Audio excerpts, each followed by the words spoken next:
वहीं इसके साथ ही रुक करते हैं अगली खबर की ओर, जहां पर मुख्यमंत्री अशोक गहलोत के मौजूदा कार्यकाल का तीसरा बजट बनकर तैयार हो चुका है।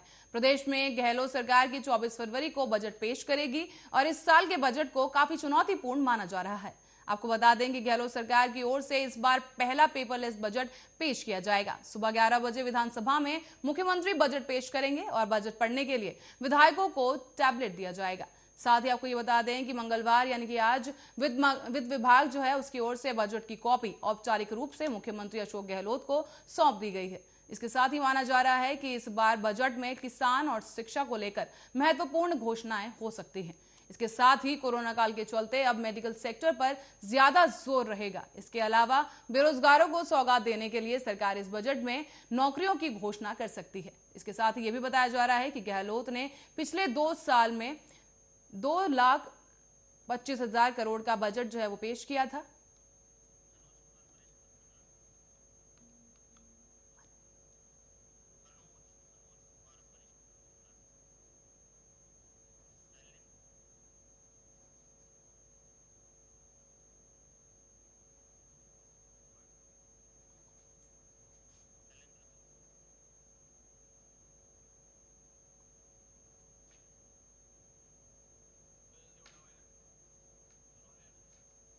तो इस पर ज्यादा चर्चा के लिए हमारे साथ जुड़ चुके हैं 2 मेहमान, धनोज कुमार जो कि वरिष्ठ पत्रकार हैं और दूसरे शैलेंद्र दुबे जी जो कि इकोनॉमिक एक्सपर्ट हैं। आप दोनों ही मेहमानों का बहुत बहुत स्वागत है आर्या न्यूज पर। बहुत बहुत धन्यवाद जी। धनोज कुमार जी, पहले आपके पास आना चाहेंगे, क्या लगता है पिछले 2 साल की अगर बात की जाए तो बजट की वजह से काफी गड़बड़ी जो है देखी गई थी राजस्थान में, तो क्या लगता है इस बार का बजट कैसा, कितना खास रहेगा? पल्लवी, मैं आपके सवाल का जवाब दूंगा और चूंकि इसमें भी होगा 2 लाइन से मैं शुरुआत करता हूं। अब हवा का रुख पहचानना होगा, अब हवा का रुख पहचानना होगा। जिस लड़ाई की आग को हवा दी उसी में अब जल जाना होगा। बॉर्डर पर बैठे किसान के बनते हो अभी हिमायती, बॉर्डर पर बैठे किसान के बनते हो हिमायती, अब अपने राज्य के बजट में उनको सम्मान देना होगा। मैं इसलिए कहा क्योंकि बात जब हो रही है और अशोक गहलोत जी ने एमएसपी, जब ये किसान हड़ताल हो रही थी तो उसने कुछ रुपया एमएसपी बढ़ा दिया। बढ़ाने के पीछे कहने का मतलब है कि ये तीसरा बजट है उनका, और तीसरा बजट में जिस तरह से हम लोग जो जानते हैं सूत्रों के अनुसार जो पता चला है कि कॉपी सौंप दी गई है। जब कॉपी सौंपा जा रहा था तो उस टाइम वित्त विभाग के प्रमुख शासन सचिव अखिल अरोड़ा, टी रविकांत, वित्त सचिव राजस्व पृथ्वीराज सिंह, वित्त सचिव बजट सुधीर कुमार शर्मा, विशिष्ट सचिव व्यय और बजट डायरेक्टर शरद मेहरा मौजूद थे। तो कहने का तात्पर्य यह है कि अब देखना यह है कि किसानों के लिए खास तौर पर, क्योंकि इनको किसान, शिक्षा और मेडिकल मैं इसलिए कह रहा हूं क्योंकि कोरोना काल में इन्होंने एक मॉडल की बात की थी। जो मुख्यमंत्री साहब उस टाइम मॉडल की बात किया था कि सारे देश को यही मॉडल अपनाना चाहिए। अब यह देखना है कि इस मेडिकल पर इन्होंने कितना मतलब व्यय करने की बात कर रहा है, कितना बजट में जगह देने की बात कर रहा है। तो हमें भी इंतजार है पल्लवी की, ये जो कांग्रेस की गवर्नमेंट है, वर्तमान जो मुख्यमंत्री है, जो 2-3 चीजों पर कहा था, शिक्षा पर, किसान के लिए, क्योंकि ये हिमायती बने थे। अब देखना ये है कि इनके बजट में किसान को कितना परसेंटेज बढ़ावा दिया गया, बजट में रखा भी है या नहीं भी रखा है। शिक्षा के लिए इन्होंने कौन सा मतलब बजट को कितना अनुमानता ये बढ़ाया है। और मेडिकल मैं इसलिए कह रहा हूं कि कोरोना काल में फ्री सबको वैक्सीन देंगे या जो लोग हैं उनको वैक्सीन के लिए तरसना पड़ेगा। जी, शैलेंद्र दुबे जी, आपके पास आना चाहूंगी, आपसे जानना चाहूंगी कि आपकी क्या कुछ प्रतिक्रिया है, क्या लगता है राजस्थान का इस बार का जो बजट है, तो क्या कुछ लोगों को इससे उम्मीदें जताई जानी चाहिए, क्या कुछ संभावनाएं लोगों के लिए इसमें दिखेंगी? क्योंकि जहां तक अगर बात की जाए किसानों की, महिलाओं की और रोजगार की अगर मैं बात करूं तो क्या लगता है कि क्या कुछ खास है इस बार के बजट में? देखिए पल्लवी जी, ऐसा है, राजस्थान एक ऐसा राज्य है, अगर मैं देश के 28 राज्य और 8 केंद्र शासित प्रदेशों की बात करूं, हमारे पूरे भारतवर्ष में जहां 30 मुख्यमंत्री होते हैं जो कि बजट प्रोड्यूस करते हैं, तो उसमें से राजस्थान जो है टॉप 5 में से पिछले अगर मैं दशकों की बात करूं तो राजस्थान की गिनती पहले 5 राज्यों में होती है। लेकिन पिछले जो कार्यकाल अगर आप देखें लगातार 2 या 3 वर्ष में जो है जिस तरह से जो उम्मीदें हैं सरकार के द्वारा जो वहां के आम जनता को, हर वर्ग को वो देखने वाली बात है। अब चूंकि कोरोना पैंडेमिक की वजह से पूरे वर्ल्ड वाइड इस तरह का सिनेरियो क्रिएट हुआ है, इसमें अगर आप देखें केंद्र सरकार के द्वारा हेल्थ सेक्टर को प्राइमरली जो फोकस किया गया था, प्राइमरली फोकस करने पे हेल्थ का बजट जो है बहुत ही ज्यादा बढ़ाया था। तो राजस्थान जो गवर्नमेंट जो हेल्थ को कितना एलोकेट करती है, ये देखने वाली बात होगी। जिस हिसाब से किसान आंदोलन चल रहा है और किसानों को मजबूत करने की और सुरक्षा देने की इस वक्त जरूरत है, तो क्या लगता है इस बार के बजट में किसानों के लिए क्या कुछ खास हो सकता है? ये भी देखने वाली बात है कि एग्जैक्टली जिस तरह से चूंकि वहां पे कांग्रेस की सरकार है, तो कांग्रेस या जो विपक्षी दल हैं वो इस बात की हिमायत करते हैं कि हम जो है किसानों के ज्यादा हितैषी हैं तुलनात्मक एनडीए गवर्नमेंट और बीजेपी शासित राज्यों की। तो ऐसे केसेस में मैं ये देखना होगा कि किसानों के लिए एग्जैक्टली वो क्या करने वाले हैं। क्योंकि तमाम सरकारें, विपक्ष की सरकारें जो इस बात पर फोकस करती हैं लोन माफी को लेकर, लोन माफी जो है समाधान नहीं है किसान के लिए। है क्या कि लोन माफी किसी भी सेक्टर की हो, चाहे वो किसान की हो या अन्य किसी सेक्टर की हो, वो क्या है कि आपकी कार्य क्षमता को प्रभावित करती है। मनोवैज्ञानिक तथ्य है कि यदि मान लीजिए किसी भी व्यक्ति के द्वारा किसी भी बैंकिंग संस्थान या किसी भी अन्य संस्थान से लिया गया लोन यदि आप माफ करते हैं, तो कहीं ना कहीं ये मैसेज जाता है कि ये चलो हम लोन ले लेते हैं और आने वाले समय में हमें माफी मिल जाती है। तो बजाय उसके जो तमाम में बीजेपी रूल्ड स्टेट हैं या जो सेंटर की गवर्नमेंट है जो इनिशिएटिव्स लिए हैं कि आप उनको खेती में जो सबसे पहली जो आवश्यकता होती है वो अच्छे बीज के उपयोग में लाने के लिए, बीज को जो है प्रोड्यूस कराने के लिए। शैलेंद्र जी, अगर छोटे व्यापारियों की बात हम करें, छोटे व्यापारियों के लिए इस बार के बजट में क्या कुछ खास हो सकता है?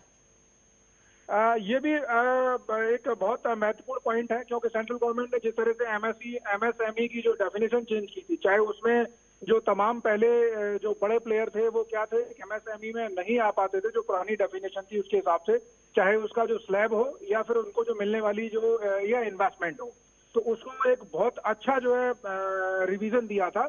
तो उसमें आप पूरे देश में उस तरह का, आप जैसे उदाहरण के तौर पर अभी एक यूपी का बजट आया कल जो है, तो वहां की सरकार के द्वारा जो है जो नए एमएसएमई में हमें जो इंट्रोड्यूस कर रहे हैं अपने को, तो उनको 1000 दिन तक, मतलब लगभग 3 साल तक किसी भी तरह के लाइसेंसिंग में जाने की आवश्यकता नहीं है।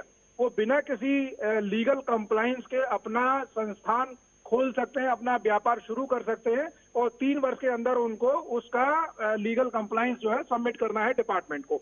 तो इस तरह का एक प्रोत्साहन दिया गया है, क्योंकि इस कोरोना पैंडेमिक की वजह से हमारे देश में ही नहीं पूरे विश्व में, जहां पर आर्थिक स्थिति पर एक बहुत गहरा प्रभाव पड़ा है, तो ऐसी स्थिति में हर राज्य की सरकार को, अभी चूंकि राजस्थान की बात हो रही है, तो ये देखने वाली बात है कि वो कितना जो है एमएसएमई को कुशन लेके आते हैं, क्या जो है उनको डिलीवरी देने जा रहे हैं, किसानों को लेकर सब्सिडाइज कितना कर रहे हैं बजाय लोन माफी के, चाहे वो बीज प्रोड्यूस करने को लेकर हो या तमाम जो सिंचाई के साधन उपलब्ध कराने को लेकर हो, किसानों को जो है उनकी अपनी लाइफ जो है इंश्योरेंस उसको लेकर हो।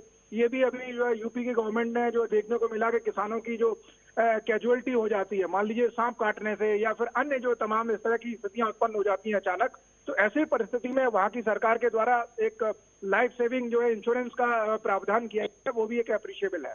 तो ओवरऑल जो चूंकि अभी सरकार को 2 वर्ष हुए हैं और ये 3रा वर्ष है, तो कहीं ना कहीं सरकार को फ्रीवीज, क्योंकि किसी भी बजट के मुख्यतः 2 भाग होते हैं, पहला भाग होता है सुधारों का, रिफॉर्म्स का, और दूसरा भाग होता है आपका पॉपुलिस्टिक मेजर्स को लेने का, जिसको हम फ्रीवीज बोलते हैं। तो सरकार को चूंकि मध्य का काल है, सरकार को ये देखना है, सरकार की प्राथमिकता ये होनी चाहिए कि फ्रीवीज के साथ साथ सरकार को सुधारों पर भी ध्यान देने की आवश्यकता है, क्योंकि जो स्टेट की जीडीपी है उसके अनुपात में राजस्व घाटा बढ़ेगा, तो कहीं ना कहीं आने वाले समय में दिक्कत आने वाली है। क्योंकि यदि कोई व्यक्ति बहुत ज्यादा कर्जा बढ़ाकर और उनको फ्रीवीज में अगर बांटता है तो बहुत ही संकटमय परिस्थिति पैदा होती है।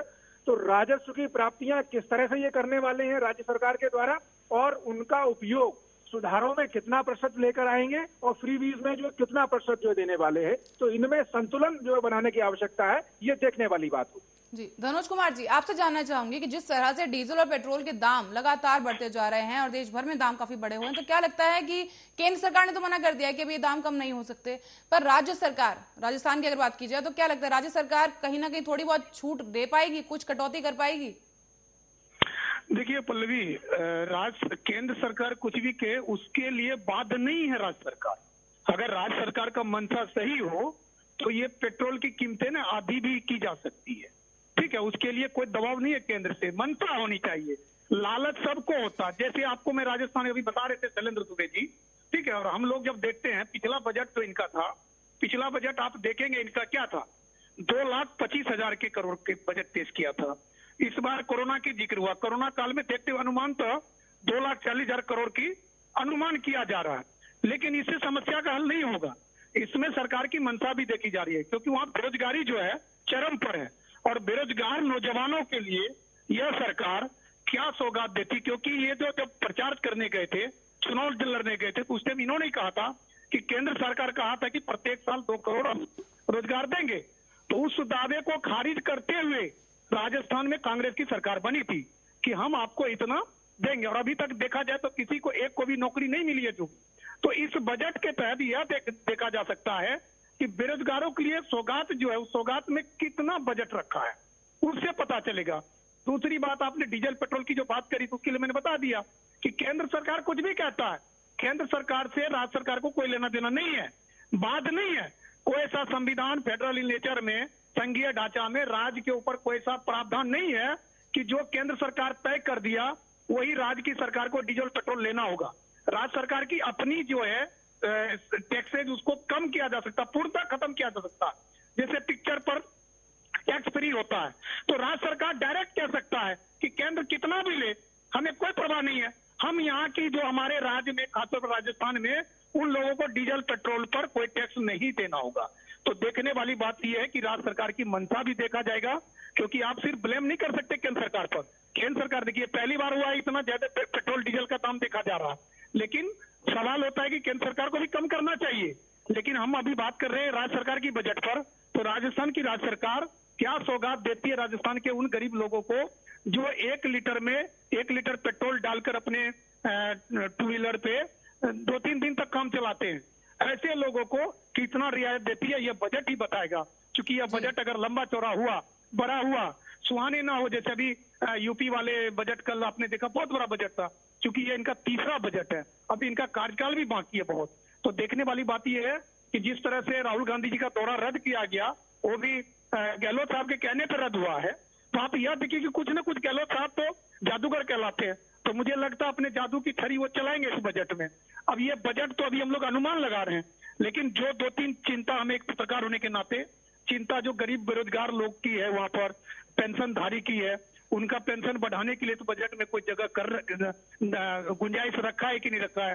क्या वहाँ के गरीब लोग जो पानी के लिए कमर पर मटका लेकर जाते हैं जगह जगह, आप राजस्थान की बातें करते जहाँ, क्योंकि सूखा ज्यादा हो जाता है वहां पर, ज्यादा मरुस्थल है, तो पीने के पानी के लिए व्यवस्था हुई है कि नहीं, शुद्ध जल जो केंद्र सरकार कहती थी, उनके शेखावत जी वहीं से आते जल मंत्री, उन्होंने कहा हर घर को नल जल। तो क्या ये राज्य सरकार इन बातों को नजर में रखा है बजट में? समय की कमी है, आपको यहाँ रोकना चाहूंगी। धनुष जी, बहुत बहुत धन्यवाद आप दोनों मेहमानों का हमारे साथ जुड़ने के लिए, शैलेंद्र दुबे जी और धनुष कुमार जी, बहुत बहुत धन्यवाद आपका। तो हम बात कर रहे थे जिस तरह से राजस्थान में बजट पेश किया जाना है, इस बार का बजट जो है काफी महत्वपूर्ण सामने माना जा रहा है, और इसके साथ साथ बड़ा चुनौतीपूर्ण भी माना जा रहा है। इसकी औपचारिक कॉपी आज सीएम अशोक गहलोत को सौंप दी गई है, तो कल जो है राजस्थान सरकार बजट पेश करेगी। तो देखना यह होगा कि किस तरह से किसानों और महिलाओं को केंद्र में रखते हुए और युवाओं को केंद्र में रखते हुए इस बार का बजट क्या कुछ खास लेकर आएगा। फिलहाल के लिए आर्य न्यूज में अभी के लिए इतना ही। आप देखते रहिए आर्य न्यूज।